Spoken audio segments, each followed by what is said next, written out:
हर हर महादेव। प्यारे दोस्तों और पुण्य आत्माओं, हर इंसान का एक दिन मौत से सामना होना है। अब दोस्तों, अगर जीवन में आप कभी मौत की आहट सुनो तो क्या सीन होगा।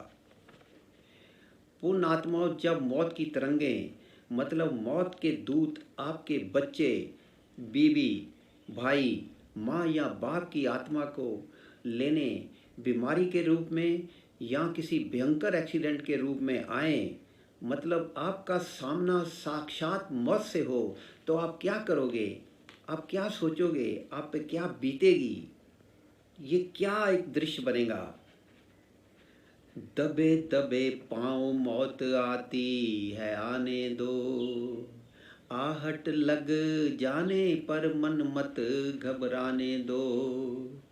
खेल खेल में जब खिलौना टूट जाता है, बच्चा रो देता है, ज्ञानी मुस्कुराता है।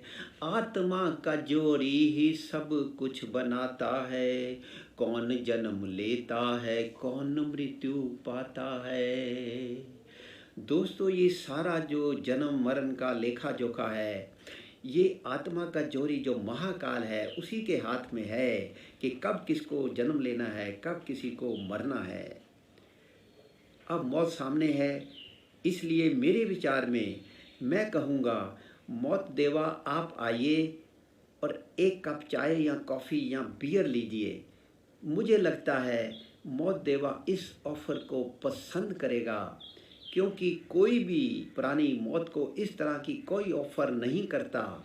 इसलिए मौत का जो दूत है इस ब्रह्मांड में सबसे अकेला लोनली क्रिएचर होगा, क्योंकि उसको कोई मिलना नहीं चाहता।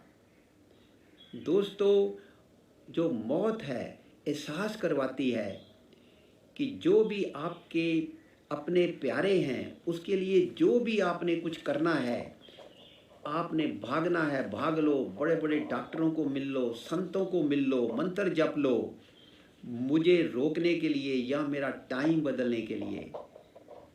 मैं आप पर रहम खाकर कुछ समय देती हूँ, ये मौत बता रही है, पर जल्दी ही दोबारा आऊँगी, क्योंकि मेरे पास आपके नाम का डेथ वारंट है जो मुझे यमराज जी द्वारा दिया गया है।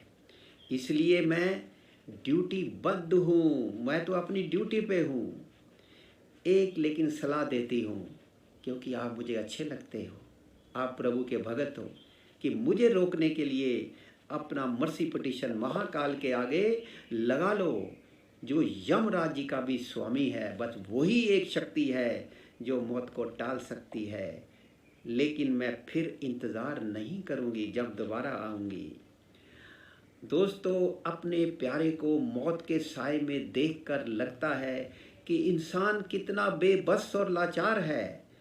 आपका सोलमेट, प्यारा साथी आपके सामने दुनिया छोड़कर जा रहा है। कभी कभी अजीब सी नज़र से आपको देखता है, मन ही मन में क्या सोचता होगा, और आप कुछ नहीं कर पा रहे, कुछ भी नहीं। दोस्तों, मौत की शहजादी जब सज धज के आएगी, ना सोना काम आएगा ना चांदी काम आएगी, ये बिल्कुल सत्य है। दोस्तों, पैसा, बुद्धि, सोशल कनेक्शन किसी काम नहीं आते। हर तरफ से निराशा आप पर हमले करती है और मौत की तरंगें आपको डराती हैं। इंसान की औकात बहुत ही सीमित है दोस्तों। जगत पिता सारे ब्रह्मांड को चला रहा है, इसलिए ये मौत के दूत भी उसकी नीति के अधीन आते हैं और आत्मा को ले जाते हैं आगे के लंबे गुप्त सफ़र पर। अब सवाल एक रहता है कि क्या आपका या आपके गुरु आत्माओं का हरिदन, आपके सोलमेट या प्यारे फैमिली मेंबर्स को कुछ समय के लिए जीवन दान दिलवा सकता है, या हर आत्मा का हिसाब उसके कर्मों पर निर्भर है। ये एक अनसुलझा सवाल है। दोस्तों, मौत बीमारी या बुढ़ापे की वजह से व्यक्ति को इतना लाचार कर देती है कि धीरे धीरे उस व्यक्ति के साथी, दोस्त और बच्चे भी सोचने लगते हैं कि अब ये ठीक नहीं होगी या होगा, और उसको ना चाहते हुए भी अवॉइड करते हैं।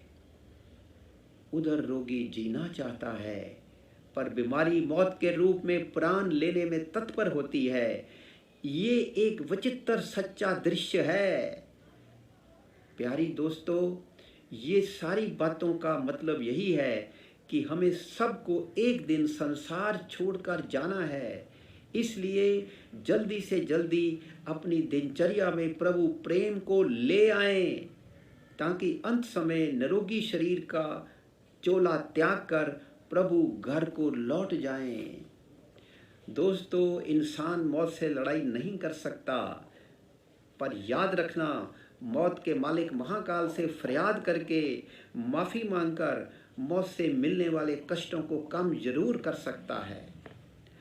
अब अगर शरीर त्यागने का वक़्त फिक्स है तो कोई चमत्कार भी नहीं हो सकता, लेकिन फिर भी महाकाल की इस दुनिया में हमें चमत्कार की आशा आखिर दम तक रखनी है, कोशिश करनी है, सब दिव्य आत्माओं से सहयोग मांगना है, कोई कमी नहीं रखनी, ताकि आप अपने प्यारे साथी को खुशी खुशी इस दुनिया से विदा कर सको।